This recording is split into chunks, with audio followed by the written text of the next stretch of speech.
Jason Davis on the Best Soccer Show. Interview time, boys and girls. Happy to have on the line with us now newly called in U.S. International and Sporting Kansas City forward CJ Sapong. How are you, CJ? I'm good. How are you? Happy early birthday, by the way. Thank you, man. Thank you. I appreciate it. Actually, speaking of your birthday, I'll go straight into that. You got called into the national team camp in January in Carson. Congratulations. Actually, we'll start there. Talk about that call. Did you get a phone call from U.S. Soccer from Jurgen Klinsmann? How did you find out? Yeah, I got a call from Jurgen himself, so it was kind of surreal. You know, I thought it was a joke. Somebody was playing a joke on me. I kind of had to ask him again who it was, and you know, he let me know right away that it was him and that it was a serious matter, and just kind of was telling me what was going to be coming up and how to prepare for it. So you had did you really think you weren't a candidate for this camp? I mean, I think a lot of people around U.S. Soccer were really hoping that you would get a call in. Yeah, I mean, you know, people say a lot of things, but at the end of the day, it has to be the right people that are saying it and the people that have that power to make it happen. So, I mean, I was definitely thankful that people were regarding me in that, you know, in that light, and I was hoping that would happen, but I wasn't going to put too many chips in one basket and wasn't going to, you know, put too much on it and stress about it. I just figured if I kept playing my game and kept staying hungry, that the opportunity would present itself soon enough. At this point, did Jurgen, or have you heard of what to expect in this camp? You said he told you how to prepare for it. What does that entail?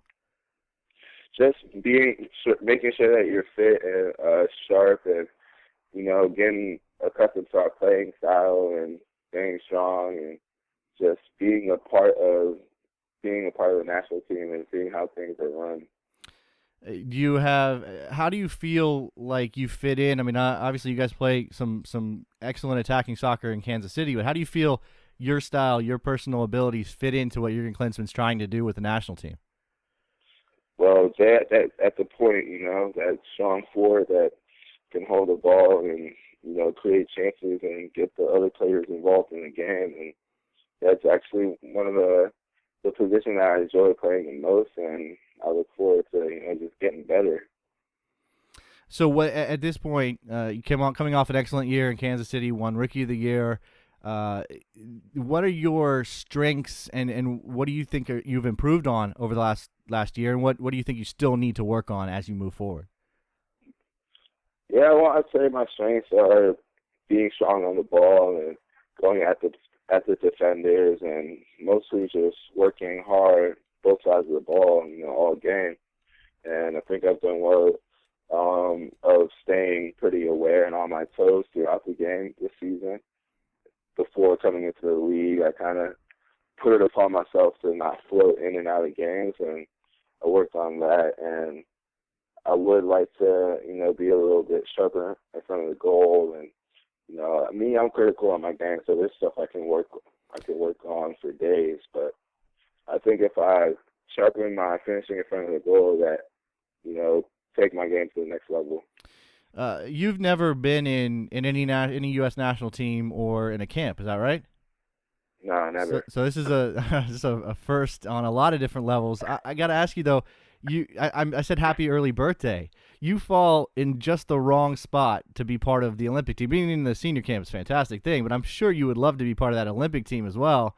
Does that bother you? Do you think about that? Well, I mean, it's kind of unfortunate, you know, just being 4 days too old for the selection, you know, and to be able to represent your country in the Olympics. I'm sure that's every, you know, young sport playing person. I feel like that's their dream.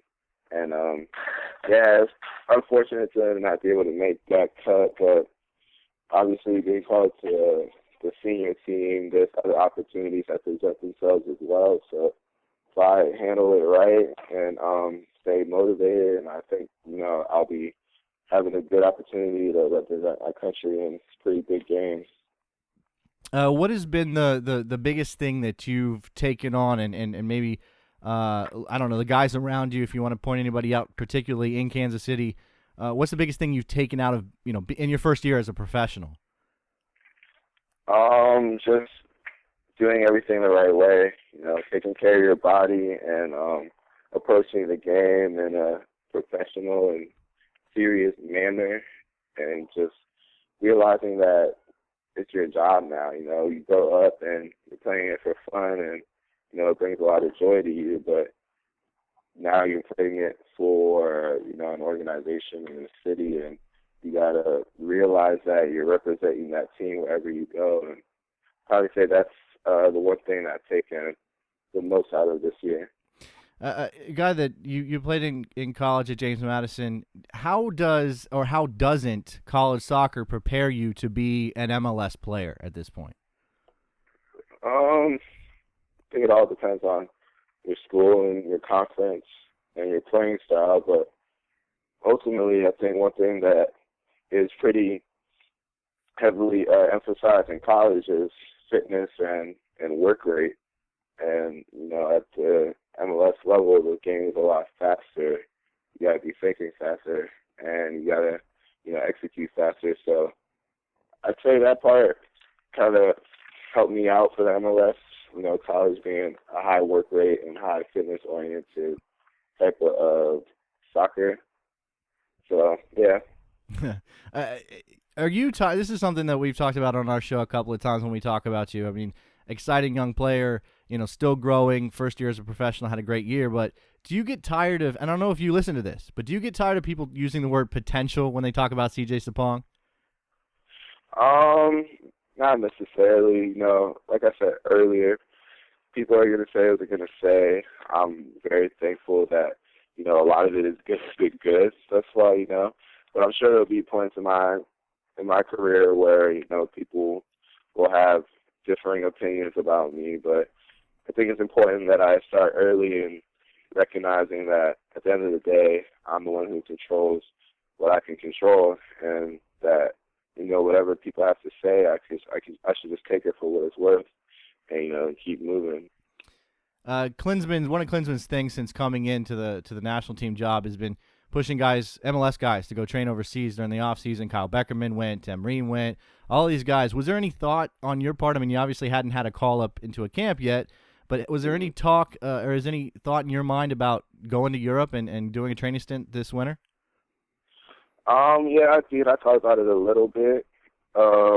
After a while, I figured that the best move for me, given the fact that I played a lot of games this past season, and the year before that, I played about 2 months of soccer. So to transition from 2 months of soccer to 10 months is tough on your body. So I thought that I'd take this off season to kind of train around home and get my legs underneath me and kind of get used to basically the first season and then the off season. So next season and the other off seasons coming up, that I'll be able to I'll be acclimated and can make those moves overseas if I want to. Anybody overseas interested in bringing you in just for a look see?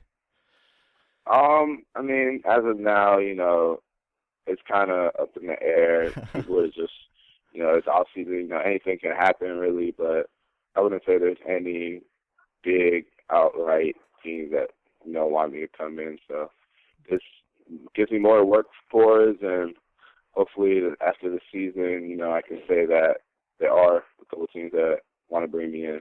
So you were talking about the transition from playing 2 months of soccer to playing a professional season and using the winter to rest and to stay fit, but to rest a little bit.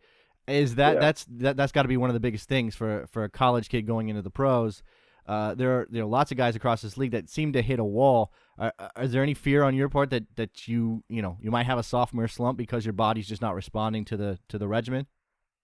I mean, not right now, given the fact that I took that into consideration when I was thinking about how I was going to be spending my off season. So I think if I just stay focused and last season I didn't really feel the wall until towards the end, and I feel like towards the end, everybody who's playing a lot of games is going to start feeling something, So I just try not to categorize it as, rookie wall or sophomore slump. It's all things that happen throughout your career and all things that, you're going to have to be ready for, and it's just all about how you respond to them.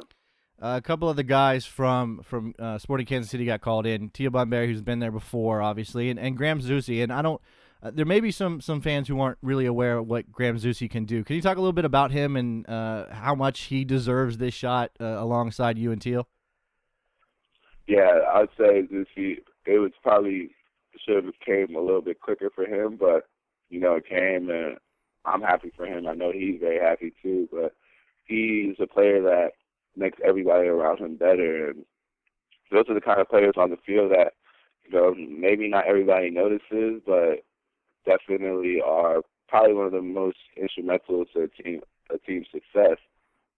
Zusi is just, he can put the ball wherever it needs to be. And for me, being a forward, you love that kind of person on your team because all you have to do is basically your job and finish. Who in this group? I don't know if you looked over the roster, just saw your name and got excited. But who in this list is somebody that you admire, you'd like to play with, that you're excited to go into a camp with?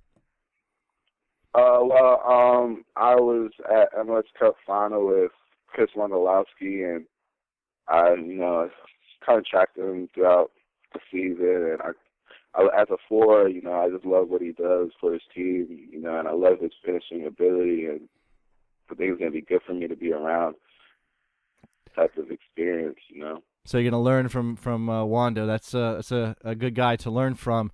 A little bit about Kansas City. You guys opened the new stadium this year, and it looks fantastic. I got to make it out there to see a game. Yeah. Talk about you guys were on the road. You obviously didn't play in the tiny minor league ballpark the last couple of years, but just from being around guys that did, what's the difference in the feel of professional soccer in Kansas City right now?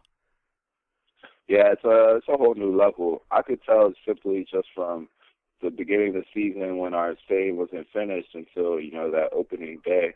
And then from opening day on, it was just ecstatic and electric in KC. And I was so honored to be a part of something like that.